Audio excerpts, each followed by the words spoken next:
What happens after we take our last breath? Is it the end of our existence, or just the beginning of something far greater? Across centuries, mystics, philosophers, and scientists have pondered the afterlife.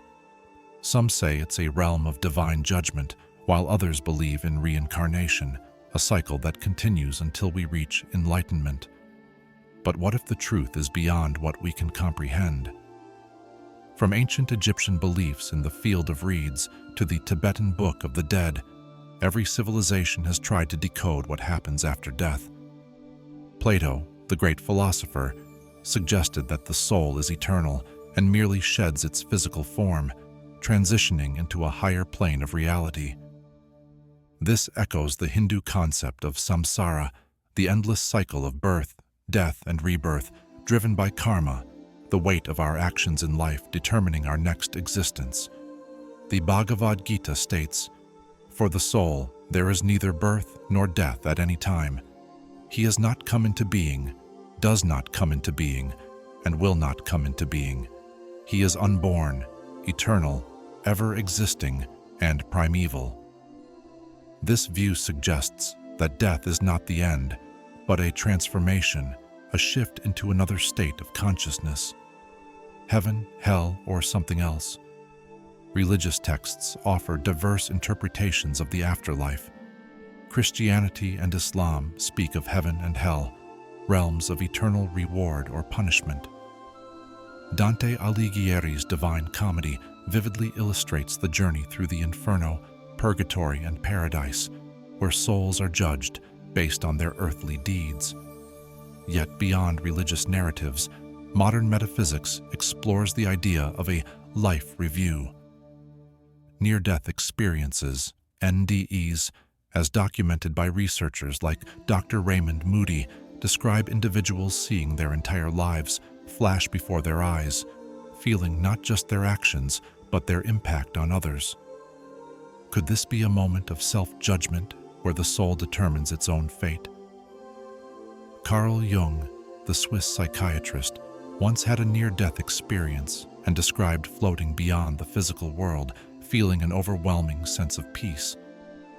He wrote, "Life is a luminous pause between two great mysteries. Could death simply be a return to the great unknown from where we once came?" Reincarnation, a second chance? Reincarnation offers a different perspective, a belief that death is merely a doorway to another existence. Buddhism teaches that life is an illusion, and only by breaking free from attachment can we escape the cycle of suffering and reach nirvana.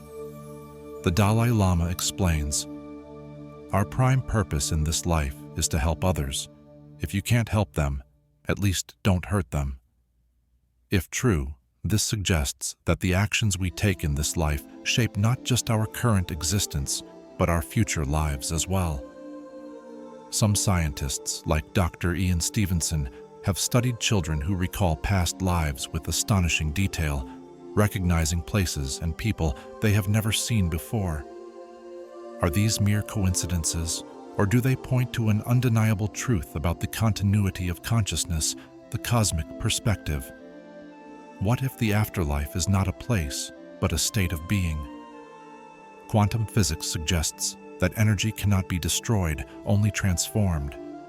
If consciousness is energy, could it continue in ways we cannot yet perceive?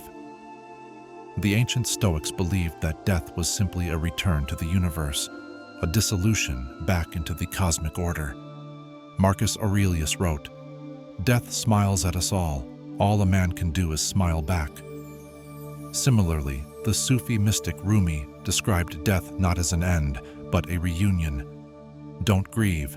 Anything you lose comes round in another form. This hints at a deeper, universal law, that life, in its essence, never truly ceases. It merely changes form, the ultimate mystery.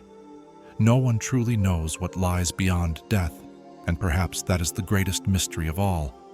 Some find comfort in religious beliefs, others in scientific theories, and some in the idea that we may never fully understand.